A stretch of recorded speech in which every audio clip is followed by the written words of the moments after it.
स्वागत है NF news पर। मैं हूं आपके साथ रोहित। नेपाल में बालन शाह प्रधानमंत्री बने तो उसके बाद भारत के साथ थोड़े तीखे वाले वक्त बीते हैं और बालन शाह के बयानों की वजह से थोड़ा टेंशन बढ़ी है।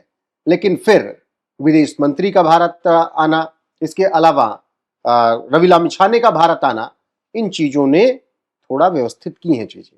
इसी बीच विदेश मंत्री शिशिर खनाल चीन भी पहुंच गए और चीन में उन्होंने लिपलेख का मुद्दा तो उठाया, लेकिन चीन की तरफ से कोई बयान नहीं आया। चीन ने जवाब दे दिया कि अमेरिका के ज्यादा करीब मत जाना वरना तुम्हारे लिए ठीक नहीं होगा। भारत, चीन, नेपाल और अमेरिका पर ही आज चर्चा करने के लिए मेरे साथ विदेशी मामलों के जानकार वेद शर्मा जी मौजूद हैं। बहुत बहुत स्वागत है आपका एनएफ न्यूज पर। धन्यवाद। नेपाल को चीन ने एक तरीके से हिदायत दे दी है कि पड़ोसी ही काम आएगा, अमेरिका करीब मत जाना। अब ये पड़ोसी के रूप में वो चीन अपने आप को ही बता रहा है और शायद भारत को भी बता रहा है कि हाँ। देखिए, अमेरिका की आप अगर हिस्ट्री खंगालेंगे तो आप पाएंगे कि अमेरिका जहाँ जहाँ अपने बेस बनाता है या जहाँ जहाँ लोगों को विभिन्न योजनाओं में सहयोग पहुंचाता है, तो वो कैसे आर्म ट्विस्टिंग करता है, कैसे उन लोगों को यूज करता है और क्या कुछ अमेरिका आज तक करता आ रहा है, पूरे विश्व के सामने वो चीज है। जब हम नेपाल के संदर्भ में बात करते हैं तो नेपाल चूंकि भारत और चाइना के बीच में है और अमेरिका तो भौगोलिक रूप से भी कई हजार किलोमीटर है, तो वो बहुत दूर की कड़ी है। अब चूंकि अमेरिका को जो है बड़ी परेशानी है, उसने चीन को भी न्यूट्रलाइज करना है और इंडिया को भी उसने सर्वेलेंस पे रखना है, तो अमेरिका जो है एक नए बेस की तरह नेपाल को यूज करना चाहता है। क्यों? क्योंकि आज से पहले नेपाल में तमाम जो सरकारें रही, वहां इतनी शिद्दत से और इतने फ्रीक्वेंटली अमेरिकन जो है ब्यूरोक्रेसी या वहां के पॉलिटिकल सेटअप के लोग नहीं आए। तो बालन शाह क्या नेपाल से ज्यादा अमेरिका की चिंता कर रहे हैं क्या? नहीं, अमेरिका की चिंता बालन शाह नहीं कर रहे। अमेरिका नेपाल की ज्यादा चिंता कर रहा है कि पिछले 2 महीने की नेपाल की सरकार और 15-20 दिन का चुनाव का जो समय रहा, लगभग 3 महीनों में अमेरिकी आर्मी के जर्नल से लेकर अमेरिका के जो है विदेश राज्य मंत्री और तमाम लोग दक्षिण एशिया में जो भारत में अमेरिका के राजदूत हैं, सर्जिल गोर और वो तमाम लोग, जैसे पता नहीं नेपाल के अंदर उनको कौन सा खजाना मिल गया हो, वो इस प्रकार की जो दौड़ा धूप अमेरिका की चल रही है, वो निश्चित रूप से चाइना के लिए भी अलार्मिंग है और भारत के लिए तो है ही है, क्योंकि भारत एक बहुत बड़ी ओपन बॉर्डर जो है नेपाल के साथ साझा करता है।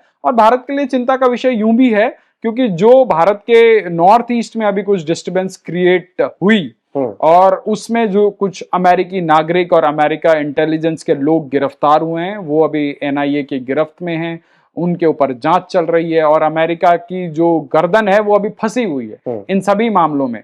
तो भारत इन सभी चीजों को बहुत ही सेंसिटिव तरीके से देख रहा है, उनके ऊपर कार्रवाई कर रहा है और जो लिपुलेख का जो मामला है वो कोई इतना बड़ा या कॉम्प्लेक्स मामला नहीं है कि जिसको सुलझाया नहीं जा सकता। मैं अपने पुराने बहुत सारे इस इंटरेक्शन में एक चीज बहुत कैंडिडली बोलता हूं और आज भी यही कहूंगा कि जब भारत, देखिए आप पड़ोसी चूज नहीं करते, पड़ोसी तो अब आपके ज्योग्राफिक तरीके से सेट हैं। हमारे गले पे वो एक आफत की पुड़िया पाकिस्तान है, हम चाहते हुए भी ना चाहते हुए भी हमारा पड़ोसी है। अभी बांग्लादेश हमारे पड़ोस में है ना। अब वहां आज एक नई राजनीति ने जन्म ले लिया है। एक जिस देश को भारत ने स्वतंत्र किया, आज वहीं का युवा जो है भारत के खिलाफ नकारात्मकता उगल रहा है। क्यों? क्योंकि वहां पे एक कट्टरपंथ की राजनीति आ गई। अचानक से क्या हुआ, बांग्लादेश बड़ा अच्छा काम कर रहा था, है ना, गारमेंट इंडस्ट्री से लेकर सभी इंडस्ट्री में, आईटी से लेकर बहुत सारी चीजों में बांग्लादेश तेजी से आगे बढ़ रहा था। बांग्लादेश की जीडीपी बड़ी तेजी से बढ़ रही थी। अचानक से बांग्लादेश को याद आया, ओहो हम तो भाई अलग गोले वाले लोग हैं। आप वहां पे देखो हिंदुओं के ऊपर एट्रोसिटी शुरू हो गई और उसका इंपैक्ट क्या हुआ, सारा बिजनेस जो है, आधा बिजनेस वियतनाम चला गया, आधा इंडिया आ गया। आज वहां पे जो गारमेंट इंडस्ट्री है, जो बड़े से बड़े ब्रांड वहां पे मैन्युफैक्चर होते थे, वो सब के सब स्लिप ऑफ हो गए हैं। बिल्कुल। आज इतनी बुरी हालत है। आप सोचिए, आपको देश चलाने के लिए क्या चाहिए? आज आपको देश चलाने के लिए एक मजबूत अर्थव्यवस्था चाहिए, आप जिन लोगों के मतों से जीत के आए हैं उनको आप कैसे विश्वास दिलाएंगे कि भाई आपकी इकोनॉमी में लिक्विडिटी होनी चाहिए, देश में युवाओं के लिए रोजगार के अवसर होने चाहिए। तो देश की प्रायोरिटी क्या होनी चाहिए? आज नेपाल में दिन का लगभग 3,000 आदमी पलायन कर रहा है। रवि लामिछाने जी जिस वक्त जो है अपना चुनावी प्रचार कर रहे थे, उनका बड़ा एक पॉपुलर वो है कि हमारी सरकार आएगी तो हम जो है विदेशों के शहर शहर से जो है नेपाली युवाओं को वापस लेके आएंगे। तो आज सरकार की प्रायोरिटीज हैं कि आप जो है जो पलायन हो रहा है, देखिए आप लाना तो बहुत दूर की बात है, जो चला गया वो तो चला गया, वो कब आएगा वो अपनी मर्जी से आएगा, है ना। तो जो जा रहा है उसको तो रोका जा सकता है। अभी नेपाल में बजट आया है तो बड़ा पॉपुलर बजट आया है। नेपाल की सरकार ने कुछ जो है लोगों के बीच में एक लोकप्रिय बजट लाने की कोशिश करी है। वहां के सरकारी एम्प्लॉइज की वहां पे सैलरीज बढ़ाई हैं, जो टैक्स का स्लैब है उसको बढ़ाया है। तो ये सारी चीजें हो रही हैं। ये इन सारी चीजें के बीच तो चलिए जनता ने आपको जिताया और आपसे जवाब 6 महीने के भीतर मांगना शुरू हो जाएगा। लेकिन जो विदेश नीति है, जो सबसे बड़े सवालों के घेरे में अभी नेपाल की, क्या बैलेंस उस स्थिति में फंसे हुए हैं कि अमेरिका की तरफ जाएं, चीन की तरफ रहें, भारत के साथ संबंध कैसे? देखिए मुझे नहीं लगता कि किसी भी नेपाली प्रधानमंत्री को इस चीज को लेकर चिंतित होना चाहिए कि हम चीन की तरफ जाएं या भारत की तरफ जाएं। देखिए आज मैं कहता हूं कि ना, अकल बादाम खाने से नहीं आती है, अकल धोखे खाने से आती है। और हर चीज ये भी जरूरी नहीं है कि आप भी आजमाइश करें तब सीखेंगे। आप पूर्ववर्ती सरकारों का अभी देख सकते हैं कि उन्होंने क्या किया। भाई केपी ओली की सरकार रही तो वो चीन के करीब रहे, और प्रचंडा की और कांग्रेस की सरकार रही तो वो भारत के करीब ही रहे। तो आप उनसे उस चीज से सीख तो सकते हैं। जैसे आज भारत की विदेश नीति है, आज न्यूट्रल है। आज हम यूक्रेन से भी बात कर रहे हैं, हम रशिया से तेल ले रहे हैं, वही रिफाइन कर रहे हैं, हम यूरोप को भी बेच रहे हैं, और उसके बाद हम दुनिया को रख के सुना भी रहे हैं। तो आज एक न्यूट्रल विदेश नीति तो हो ही सकती है ना भाई। आज नेपाल के पास अपॉर्चुनिटी है कि वो भारत और चाइना के बीच में ब्रिज का काम करे। भारत बहुत बड़ी मार्केट है, चाइना बहुत बड़ा मैन्युफैक्चरर है, कुछ ना कुछ नेपाल इन दोनों के बीच में क्यूरेट कर सकता है। ये नेपाल की लीडरशिप को सोचना होगा कि हम आउट ऑफ द बॉक्स जाके क्या करें। देखिए नेपाल के जिन जिन पूर्ववर्ती सरकारों ने जो गलतियां करी, अगर बालेन सरकार को भी उनको लगता है कि भाई उन्होंने, किसी ने चाइना को माई बाप बनाया, किसी ने भारत को माई बाप बनाया, मैं अमेरिका को माई बाप बनाऊंगा, तो भैया ये फिर से एक वही मिस एडवेंचर होगा। और तो मेरी सलाह तो ये है कि अमेरिका से जितना बेनिफिट नेपाल ले सके नेपाल को लेना चाहिए, भारत से जितना बेनिफिट ले सके नेपाल को लेना चाहिए। और चाइना से, देखिए नेपाल एक बहुत स्ट्रैटेजिक पोजीशन पे है। नेपाल विश्व का सबसे बड़ा जो है वाटर रिसोर्सेस का देश है, ब्राजील के बाद दूसरा बड़ा देश है। तो नेपाल के पास लगभग 50,000 जो है मेगावाट बिजली उत्पादन करने की क्षमता है। आप सोचिए अगर उसका 10% भी जो है नेपाल उत्पादन कर ले तो मुझे लगता है कि देश की जीडीपी में व्यापक सुधार हो जाएगा। और वो सुधार होगा, लेकिन नेपाल और भी बातों में लगा है ना। वो अभी इंफ्रास्ट्रक्चर या फिर ग्रोथ से ज्यादा मुझे लगता है कि लिम्पिया धारा, काला पानी को लेकर बार बार जो बात हो रही। चीन ने जवाब नहीं दिया जब शिशिर खनाल ने ये बात की, हालांकि उन्होंने वो शब्द उसमें जोड़ दिए कि जब चीन का इन्वॉल्वमेंट हो रहा है तब ज्यादा दिक्कतें हो जाती हैं। चीन ने इस पर जवाब नहीं दिया। तो बार बार कभी, भले बात तो चली ही गई कि ब्रिटेन की मध्यस्थता की आप बात कर रहे थे, आपने भले वो सब बातें बेमानी हैं कर भले बोला गया हो, लेकिन जब आप चीन का इन्वॉल्वमेंट उसमें कर देंगे, अमेरिका का कर देंगे और फिर ब्रिटेन का कर देंगे, तब तो भारत के साथ रिश्ते खराब होंगे। देखिए 2014 से पहले भारत में एक सरकार थी, उसकी प्रायोरिटीज क्या थी, उन्होंने क्या किया देश के सामने है। 2014 से आज 2026 में हम लोग बैठे हैं। 12 साल में इस देश के अंदर इंफ्रास्ट्रक्चर के ऊपर व्यापक चेंज हुआ है, और ऐसा चेंज हुआ है जो पूरी दुनिया को दिख रहा है। सिर्फ कांग्रेसियों को नहीं दिखता, विपक्षियों को नहीं दिखता, और पूरी दुनिया को दिख रहा है, देश के लोगों को दिख रहा है ना। तो इसी चीज से एक सीख ली जा सकती है कि भाई नेपाल की जनता ने एक बहुत सॉलिड मैंडेट दिया है, 182 सांसदों का मैंडेट दिया है। तो इस अपॉर्चुनिटी को कितना कंस्ट्रक्टिव बनाया जाए। हाँ, आपके पास 5 वर्ष का समय है, आप इसको कंस्ट्रक्टिव बनाने में व्यतीत करते हैं या फालतू की लाइमलाइट की चीजों में वेस्ट करते हैं, ये आपके ऊपर है। तो ये मैं तो कहता हूं विश्व के बड़े बड़े जो नेता, जो बड़े पॉपुलिस्ट मैंडेट लेकर जीत के आए हैं, उनको नरेंद्र मोदी से ये चीज सीखनी चाहिए।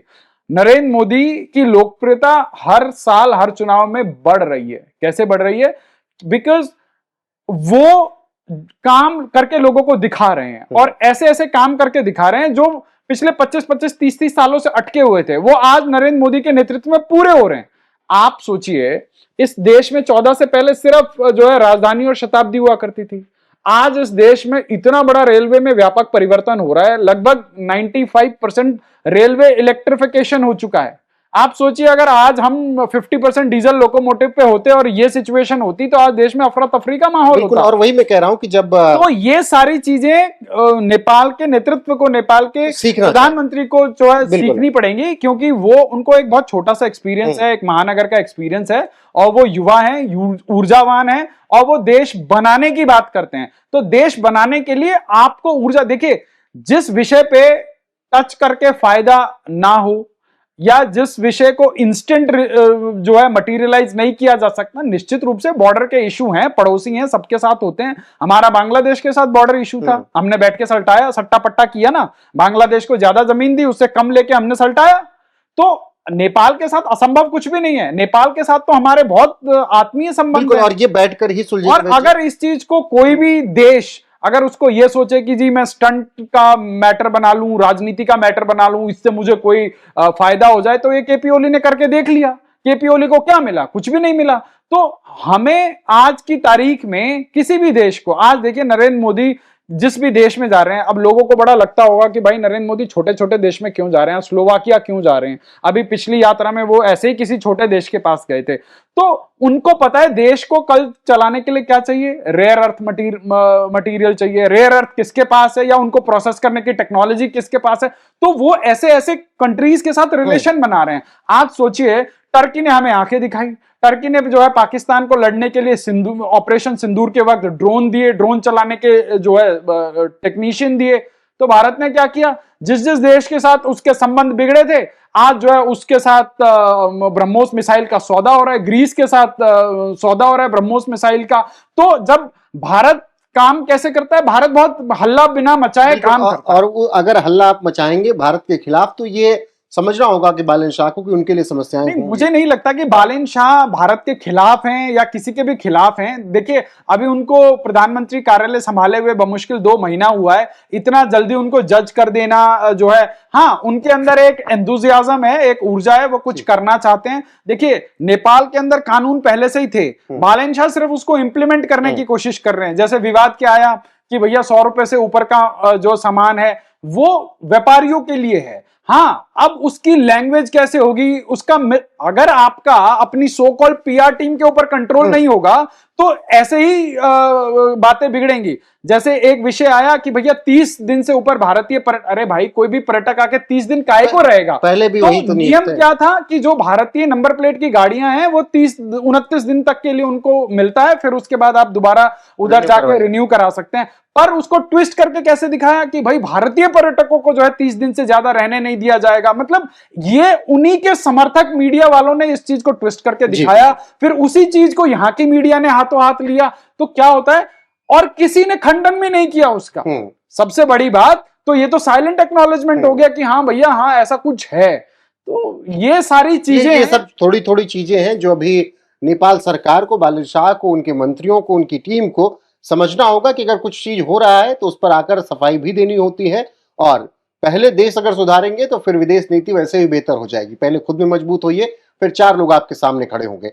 बाकी चीन गए शशिधर खनाल, वहां पर क्या बातचीत हुई और बाकी और क्या इस वक्त बातचीत भारत नेपाल के बीच चल रही है, उस पर हमने चर्चा की। वेद जी, आपको बहुत शुक्रिया हमारे साथ जुड़ने के लिए। बने रहिए आप हमारे साथ लगातार। नमस्कार।